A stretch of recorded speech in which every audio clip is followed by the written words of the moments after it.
morning. Good morning. I'd like to thank you very much, the board of the Slate Valley Museum, Sarah, Wendy, for inviting me here today.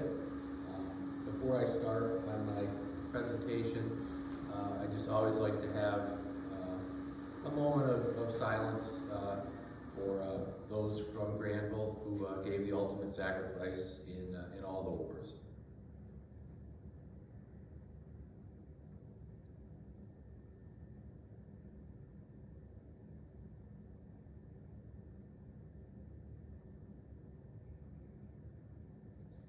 Thank you. I'm going to be wearing glasses for one of the first time, so I apologize. I'm not quite used to it. But I want to also thank when I drove into town and I saw all the banners that were along the road, along the park, etc. I think it's a wonderful tribute to not only those veterans who gave their lives, but those who served in all the various armed forces from Granville.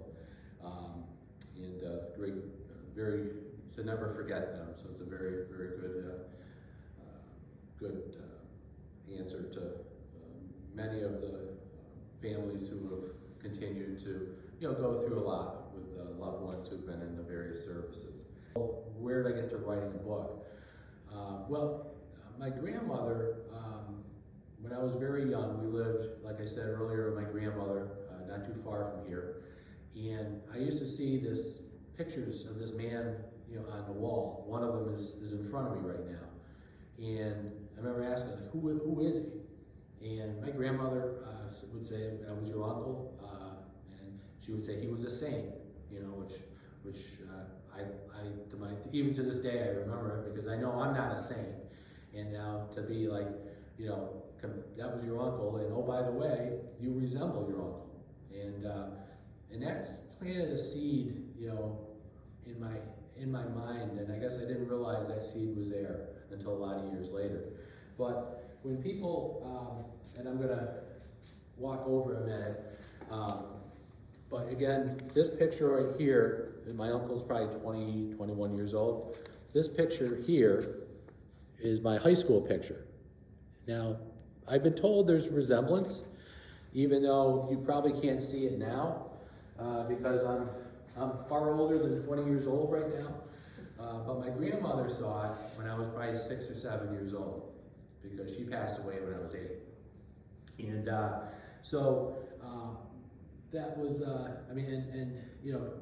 my grandmother, and in the book, you'll see some pictures, a picture of her and my uncle. And she, was a very special woman, and she would, in fact, she would write, she wrote a letter to the War Department saying, tell my son to write home more. And so my uncle got this, he basically wrote her a letter saying, "Mom, I'm kind of busy right now, and please don't write the War Department again."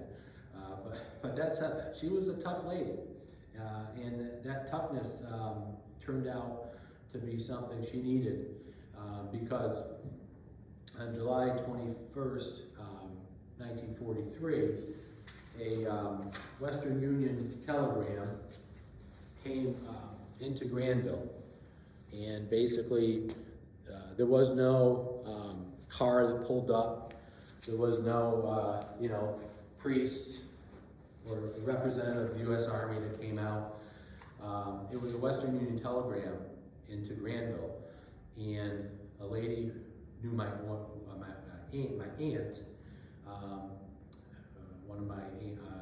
one of Sullivan's younger sisters, and called her and said, "I think you need to come here." And so it was within the family is how my grandmother found out, he had been killed. So fast forward that to receiving a letter from the War Department saying he was killed in North Africa. Now created, more hope for my grandmother. which later was confirmed, because she's like, he survived North Africa, so they're wrong, he must still be alive. And unfortunately, it turned out that it was a clerical error, and he had been killed in Sicily. So the seed gets planted in the 60s. 1998, with the Falvi Fringi, VFW, there's a reunion. That's his 55th anniversary of his death. More water gets poured on me at that point, you know, in that seed.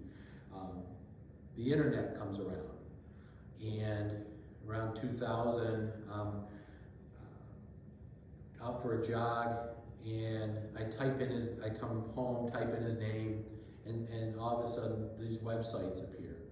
And I respond to a website, and a gentleman calls me, and I'm in a supermarket parking lot talking to him on my BlackBerry phone, and he says, I think I know your father, his father knew my uncle.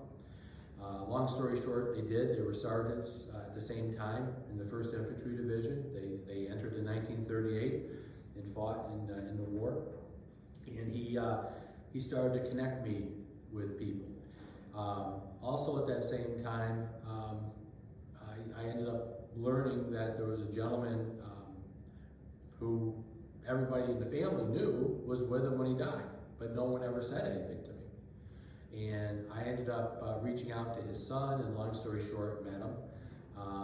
And he went through and described a lot of what's in the book, some of the battle scenes, and it was incredible to see him transform from someone who was having difficulty with reading a menu to that time period.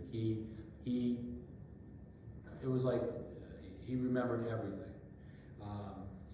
So it was also very humbling to realize this, because again, one of the reasons I did this was obviously to honor my late uncle and my family, because my family went through a lot. My grandmother, my aunts, my mom, but every family has an Uncle Sullivan, and I think all of you out there, especially those of you in school, ask. Don't be afraid to ask. It may not be World War II anymore. That was my era.